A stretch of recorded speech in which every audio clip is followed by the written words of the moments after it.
രുദ്രാർദ്ര പ്രണയം ഭാഗം 55. ദൈവസന്നിധിയിൽ കൈകൂപ്പി നിന്ന് പ്രാർത്ഥിക്കുന്ന വേദികയെ മനു കണ്ണിമയ്ക്കാതെ നോക്കി. ഒരു സെറ്റുസാരിയാണ് അവളുടെ വേഷം. മിതമായ ആഭരണങ്ങൾ അണിഞ്ഞ് സുന്ദരിയായി അവൾ അവൻ്റെ മുന്നിൽ വന്നു നിന്നു. മനുവിൻ്റെ കണ്ണുകൾ തിളങ്ങി. അത്രത്തോളം സുന്ദരിയായിരുന്നു അവൾ ആ വേഷത്തിൽ. അങ്ങനെ ഈശ്വരന്മാരെ സാക്ഷിയാക്കി അഭിമന്യു വേദികയെ താലി ചാർത്തി സ്വന്തമാക്കി. അവൾ കണ്ണുകൾ ഉയർത്തി അവനെ ഒന്ന് നോക്കി. അത് കണ്ട് മനു അവളെ നോക്കി കുറുമ്പോടെ ചിരിച്ചു. അവൻ്റെ കൈകൾ കൊണ്ട് സീമന്തരേഖ ചുവന്നപ്പോൾ അവളുടെ കണ്ണുകൾ അടഞ്ഞുപോയി. എല്ലാവരും അവർക്ക് നേരെ പൂക്കൾ എറിഞ്ഞുകൊണ്ട് അവരെ അനുഗ്രഹിച്ചു. ആർദ്രയ്ക്കായിരുന്നു ഏറ്റവും സന്തോഷം. അവളുടെ ജീവിതം ഒന്ന് നേരായി കാണാൻ വേണ്ടിയായിരുന്നു മനു ഇതുവരെയും കൂടെ ഒരാളെ കൂട്ടാതിരുന്നത്. എന്നാൽ ഇപ്പോൾ അതും സംഭവിച്ചിരിക്കുന്നു. സന്തോഷം കൊണ്ട് അവളുടെ കണ്ണുകൾ നിറഞ്ഞുപോയി. അത് കണ്ട് ആയുഷ് അവളെ ഒരു കൈയാൽ ചേർത്ത് പിടിച്ചു. അവൾ അവനെ നോക്കി പുഞ്ചിരിച്ചു. ആയുഷിന്റെ മറുകൈയിലിരുന്ന് അമ്മ എന്തിനാണ് കരയുന്നതെന്നറിയാതെ അബി അവളെ തന്നെ നോക്കുന്നുണ്ട്. അത് കണ്ട് അവൾ ചിരിയോട് അബിയുടെ കവിളിൽ തട്ടി. ദേവർമഠത്തിലുള്ളവരും കൈലാസത്തിലുള്ളവരും മുഴുവനുണ്ട് ആ ക്ഷേത്രത്തിൽ. ബെന്നിക്ക് വിവാഹത്തിൽ പങ്കെടുക്കാൻ സാധിച്ചിട്ടില്ല. കാരണം അവര് ദുബായിലേക്ക് തിരികെ പോയിട്ട് ദിവസങ്ങളെ ആയിരുന്നുള്ളൂ. തീർത്തും ലളിതമായ ചടങ്ങായിരുന്നു വേദികയുടെ ഭാഗത്തു നിന്നും ഉണ്ടായിരുന്നത്. സാമ്പത്തികമായി ഒരുപാട് പുറകിലാണവർ. പക്ഷേ അതൊന്നും മനുവിനും മറ്റുള്ളവർക്കും പ്രശ്നമായിരുന്നില്ല. വിവാഹത്തിനുള്ള ചിലവെല്ലാം അവൻ നോക്കാമെന്ന് വേദികയുടെ അച്ഛനോടും അമ്മയോടും അനിയനോടും കൂടി പറഞ്ഞതാണ്. എന്നാൽ അവരുടെ മക്കളെ സ്വന്തം അധ്വാനത്തിൽ തന്നെ വിവാഹം കഴിച്ചയക്കണമെന്നുള്ളത് വേദികയുടെ അച്ഛൻ അയ്യപ്പന്റെ ആഗ്രഹമായിരുന്നു. അയാളൊരു തയ്യൽക്കാരനാണ്. അതുകൊണ്ട് തന്നെ മനു സന്തോഷത്തോടെ അയാളുടെ തീരുമാനത്തെ അംഗീകരിച്ചു. അങ്ങനെ ചടങ്ങുകളെല്ലാം കഴിഞ്ഞ് വീട്ടുകാരോട് യാത്ര പറഞ്ഞ് വേദിക മനുവിൻ്റെ കൂടെ കാറിലേക്ക് കയറി. ഇനി അവൻ്റെ കൂടെ നല്ലൊരു ജീവിതം ആഗ്രഹിച്ചുകൊണ്ട് മനുവും വേദികയും നേരെ ദേവർമഠത്തിലേക്കാണ് പോയത്. സാവിത്രിയുടെ കയ്യിൽ നിന്നും നിലവിളക്ക് വാങ്ങി വലതുകാല് വെച്ച് ആ വീടിൻ്റെ മരുമകളായി അവൾ അകത്തേക്ക് കയറി. പിന്നീട് ആകെ ഒരു തിരക്കായിരുന്നു. കാരണം ഇനിയാണ് പാറുവിൻ്റെ വിവാഹം. അവൾ രാവിലെ തന്നെ ഒരുങ്ങിയാണ് മനുവിൻ്റെ വിവാഹത്തിൽ പങ്കെടുത്തത്. അതുകൊണ്ട് തന്നെ മേക്കപ്പ് ഒന്ന് ടച്ചപ്പ് ചെയ്യാനേ ഉണ്ടായിരുന്നുള്ളൂ. ഒരു മെറൂൺ കളർ ലെഹങ്കയാണ് അവളുടെ വേഷം. മനുവിൻ്റെ റിസപ്ഷൻ നടത്തുന്ന കൺവെൻഷൻ സെന്ററിൽ വെച്ചാണ് അവളുടെയും മിമ്മിയുടെയും വിവാഹം. വീട്ടിൽ നിന്നും എല്ലാവരുടെയും അനുഗ്രഹം വാങ്ങിയാണ് അവൾ അങ്ങോട്ട് പുറപ്പെട്ടത്. കാർത്തികേയനും അവളെ അനുഗ്രഹിച്ചു.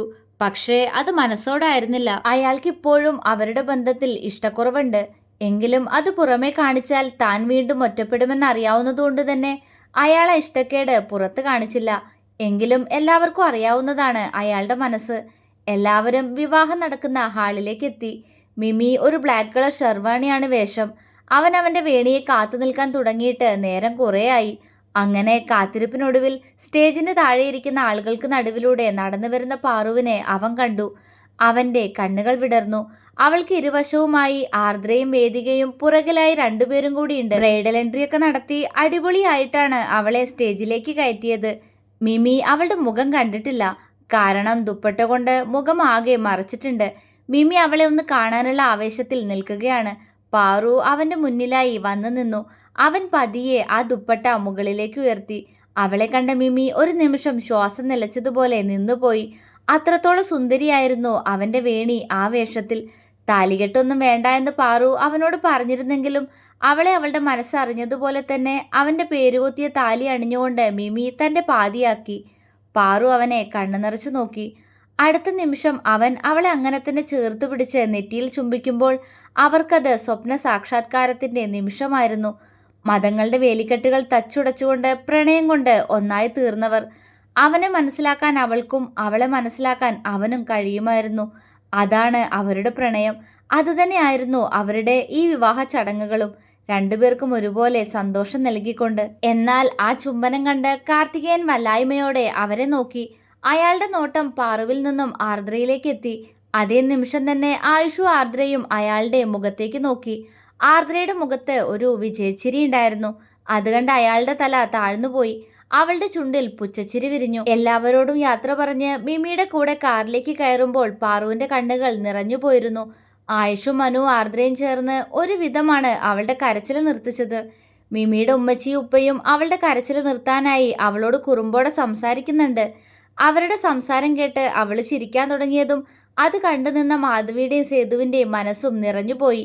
മിമിയുടെ മാത്രം വേണിയായി പാറുവിൻ്റെയും അവളുടെ മാത്രം മിമിയായി അമീറിൻ്റെയും പുതിയൊരു ജീവിതം അവിടെ നിന്നും തുടങ്ങുകയായി. ആയുഷ് രാവിലെ തന്നെ ഹോസ്പിറ്റലിൽ പോയിട്ടുണ്ട്. ഇപ്പോൾ പാറുവിന് പകരം അവിടെ മറ്റൊരു പീഡിയാട്രീഷ്യൻ ഉണ്ട്. പാറു മിമിക്കൊപ്പം ഹൈദരാബാദിലേക്ക് തന്നെ പോയി. ഇത്തവണ അവർക്കൊപ്പം അവൻ്റെ ഫാമിലി ഉണ്ടായിരുന്നു. ആർദ്ര ഇന്ന് ലീവാണ്. ആയുഷ് അവളോട് കൂടെ വരാൻ ഒരുപാട് നിർബന്ധിച്ചുവെങ്കിലും അവൾ തലവേദനയാണ്, ഇന്ന് വരുന്നില്ല എന്ന് പറഞ്ഞപ്പോൾ ആയുഷിനും സങ്കടം തോന്നി. എങ്കിലും അവളെ മനസ്സിലാക്കിക്കൊണ്ട് അവൻ അവളോട് റെസ്റ്റ് എടുക്കാൻ പറഞ്ഞ് ഹോസ്പിറ്റലിലേക്ക് പോയി. പത്മനാഭനും സുലോചനയും ഇപ്പോൾ കൈലാസത്തിൽ തന്നെയുണ്ട്. താഴെ അഭിയെ കളിപ്പിക്കുന്ന ശബ്ദം ആർദ്ര മുകളിലെ റൂമിൽ നിന്ന് തന്നെ കേൾക്കുന്നുണ്ടായിരുന്നു. പതിവില്ലാതെ ആർദ്ര ഇന്ന് എന്നത്തേക്കാൾ സന്തോഷവതിയായിരുന്നു. കാരണം ഇന്ന് ആയുഷിന്റെ ബർത്ത്ഡേ ആണ്. അവനത് ഓർമ്മയില്ല. മല്ലിക രാവിലെ അമ്പലത്തിൽ പോവാൻ വേണ്ടി ആയുഷിനെ വിളിച്ചുണർത്തി ബർത്ത്ഡേ വിഷ് ചെയ്യാൻ ഒരുങ്ങിയെങ്കിലും ആർദ്ര അവനോട് ഇപ്പോൾ പറയണ്ടെന്ന് കൊഞ്ചലോടെ പറഞ്ഞപ്പോൾ മല്ലികയും ചിരിയോടെ തലയാട്ടി. ആയുഷ് ഉണരുന്നതിന് മുന്നേ തന്നെ ആർദ്രയും മല്ലികയും കൂടി ക്ഷേത്രത്തിൽ പോയി വന്നിരുന്നു. രാത്രിയിൽ 7 മണിയൊക്കെ ആയപ്പോഴേക്കും ആയുഷ് ഹോസ്പിറ്റലിൽ നിന്നും തിരികെ കൈലാസത്തിലെത്തി. ഹാളിൽ തന്നെ അഭിയും പത്മനാഭനും സുലോചനയും ദാസും മല്ലികയും എല്ലാം ഉണ്ട്. എല്ലാവരോടും കുറുമ്പ് കാണിച്ച അഭിയും അത് കണ്ട് ആയുഷ് ഒന്ന് ചിരിച്ചു. എങ്കിലും അവന്റെ കണ്ണുകൾ അവന്റെ ആദിക്ക് വേണ്ടി ചുറ്റും തെരഞ്ഞു. പക്ഷെ അവളെ അവിടെ എങ്ങും കണ്ടില്ല. അമ്മേ, ആദി എവിടെ? അവൻ ചോദിച്ചു. മല്ലിക അവനെ നോക്കി ചിരിച്ചു. റൂമിലുണ്ട് ആയുഷ്, നീ അങ്ങോട്ട് ചെല്ല്. അവര് പറഞ്ഞതും അവൻ തലയാട്ടി. അവളുടെ കുറവില്ല അമ്മേ, ഞാൻ നേരത്തെ ഫോണ് വിളിച്ചപ്പോ അവൾ എടുത്തില്ല. ആയുഷ് വിഷമത്തോടെ പറഞ്ഞു. കുറവുണ്ട് ആയുഷ്, നീ ചെല്ല്. പത്മനാഭനാണ് അത് പറഞ്ഞത്. അവൻ തലയാട്ടിക്കൊണ്ട് അഭിയെ നോക്കി. അച്ഛേ. അഭി അവനെ കൊഞ്ചലോടെ വിളിച്ചുകൊണ്ട് അവന്റെ അടുത്തേക്ക് വന്നു. ആയുഷ് അവന്റെ മുന്നിൽ മുട്ടുകുത്തി നിന്ന് ചിരിയോടെ അവനെ നോക്കി. അഭി അവനിൽ നിന്ന് അകന്നാണ് നിൽക്കുന്നത്. കാരണം അവനറിയാം ഹോസ്പിറ്റലിൽ പോയി വന്ന കുളിക്കാതെ അവൻ അഭിയെ എടുക്കില്ലാന്ന്. അച്ഛയുടെ മൊത്ത് കളിക്കുകയാണോ? അച്ഛ ഇപ്പൊ വരാട്ടോ. അച്ഛ കുളിച്ചിട്ട് വന്നിട്ട് അച്ഛയുടെ പൊന്നിനെ എടുക്കാം, പുട്ടായി തരാ. അവൻ അഭിയെ കളിപ്പിച്ചു. വേഗം, അഭി പറഞ്ഞു. ആയുഷിന് ചിരി വന്നു. വേഗം വരാട്ടോ. അതും പറഞ്ഞവൻ മുകളിലേക്ക് നടന്നു. അപ്പോഴും ആർദ്രയെ ഒന്ന് കണ്ടാൽ മതി എന്ന പോലെ അവന്റെ മനസ്സ് പറഞ്ഞുകൊണ്ടിരുന്നു. പക്ഷെ അപ്പോഴും മല്ലികയുടെ റൂമിൽ നിന്ന് അവനെ മറഞ്ഞു നിന്ന് നോക്കുന്ന ആർദ്രയെ അവൻ കണ്ടിരുന്നില്ല. ആയുഷ് അവരുടെ റൂമിലെത്തി. അവന്റെ കണ്ണുകൾ ചുറ്റും ആർദ്രയ്ക്കായി തിരഞ്ഞു. പക്ഷേ അവൾ അവിടെ എങ്ങും കാണാനുണ്ടായിരുന്നില്ല. ആദി, ആയുഷ് വിളിച്ചു. ഇല്ല, ഇവിടെ എങ്ങും അവളില്ല. പിന്നെ എവിടെ പോയി? ആയുഷിന് ദേഷ്യം വരാൻ തുടങ്ങിയിരുന്നു. അവൻ കലിയോടെ വാർഡ്രോബ് തുറന്ന് ഒരു ടവലെടുത്ത് കലിയോടെ ബാത്റൂമിലേക്ക് കയറി. അവളെ ഒന്ന് കാണാത്തതിലുള്ള എല്ലാ ദേഷ്യവും അവനിലുണ്ടായിരുന്നു. അല്പനേരത്തിന് ശേഷം ആയുഷ് ഒരു ടവലെടുത്ത് കുളിച്ചിറങ്ങി വരുമ്പോൾ റൂമിലാകെ ഇരുട്ട് പരന്നിട്ടുണ്ട്. ആയുഷിന്റെ നെറ്റി ചൊളിഞ്ഞു. ആദി വന്നോ? ഞാൻ ലേറ്റ് ഇട്ടിട്ടാണല്ലോ ബാത്റൂമിലേക്ക് പോയത്. അവൻ ആലോചിച്ചു. ആദി, അവൻ വിളിച്ചുകൊണ്ട് മുന്നോട്ട് വന്നു. ഇരുട്ടിൽ ഒരു രൂപം അവൻ കണ്ടു. ആദി, എന്തിനാ ലൈറ്റ് ഓഫ് ആക്കിയേ? അതിട്ടെ, എനിക്ക് അല്ലെങ്കിൽ ദേഷ്യം വന്ന് നിൽക്കുക, അവൻ പറഞ്ഞു. പക്ഷേ അവൾ മറുപടി പറഞ്ഞില്ല. ആദി, എന്നെ ദേഷ്യം പിടിപ്പിക്കരുത് കേട്ടോ. നീ എവിടെ ആയിരുന്നടി ഇത്രയും നേരം? ഞാൻ എവിടെയൊക്കെ നോക്കി നിന്നെ, അവൻ ദേഷ്യത്തോടെ ചോദിച്ചു. അവൾ അപ്പോഴും മറുപടി പറഞ്ഞില്ല. ഇരുട്ടിൽ ജനാലയ്ക്കരികിലുള്ള കർട്ടൻ ഉയരുന്നത് അവൻ കണ്ടു. ആദി, എന്റെ ക്ഷമ പരീക്ഷിക്കരുത്, സംസാരിക്കടി, അവൻ അലറി. അപ്പോഴും അവൾ മിണ്ടിയില്ല. അടുത്ത നിമിഷം ആയുഷ് ദേഷ്യത്തോടെ എങ്ങനെയൊക്കെയോ റൂമിലെ ലൈറ്റ്സ് ഓണാക്കി. എന്നാൽ പെട്ടെന്ന് തന്നെ അവന്റെ കണ്ണുകൾ റൂമിന് ചുറ്റും പോയി. നിറയെ ബലൂൺസ് എല്ലാം കൊണ്ട് അവിടെ ആകെ അലങ്കരിച്ചിരിക്കുന്നു. ആയുഷിന്റെ കണ്ണുകൾ വിടർന്നു പോയി. അവൻ മുന്നോട്ട് വന്നു. ബെഡിൽ വിരിച്ചിരിക്കുന്ന വൈറ്റ് ബെഡ്ഷീറ്റിൽ റോസ് പെറ്റൽസ് കൊണ്ട് എന്തോ എഴുതിയിരിക്കുന്നു. Happy birthday രുദ്രേട്ട.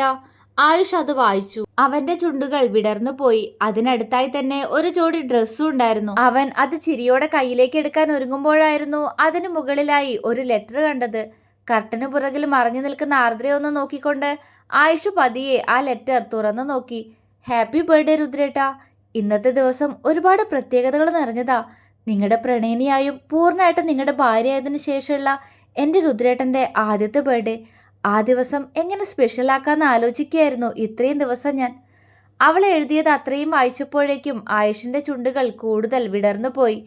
നീ എൻ്റെ കൂടെ ഉള്ളത് തന്നെയല്ലേ ആദി എനിക്ക് കിട്ടാവുന്ന ഏറ്റവും വലിയ സന്തോഷം, അവൻ കർട്ടന് മറവിൽ നിൽക്കുന്ന ആർദ്രയോട് പ്രണയത്തോടെ ചോദിച്ചു. അവൾ മിണ്ടിയില്ല. ആയുഷ് ഒന്ന് ചിരിച്ചുകൊണ്ട് ബാക്കി കൂടി വായിക്കാൻ തുടങ്ങി. അങ്ങനെ എൻ്റെ രുദ്രേട്ടന് എന്ത് ഗിഫ്റ്റ് കൊടുക്കുന്ന തലപുകഞ്ഞ് ആലോചിക്കുമ്പോഴാ പ്രതീക്ഷിക്കാതെ എൻ്റെ മുന്നിലേക്ക് ആ ഗിഫ്റ്റ് വന്ന്. അപ്പോൾ എനിക്ക് തോന്നിയ സന്തോഷം എത്രയാണെന്നോ രുദ്രേട്ട. എൻ്റെ രുദ്രേട്ടന് ഈ ജന്മം എനിക്ക് തരാൻ കഴിയാവുന്നതിൽ വെച്ച് ഏറ്റവും വലിയ ഗിഫ്റ്റ്. I love you രുദ്രേട്ട.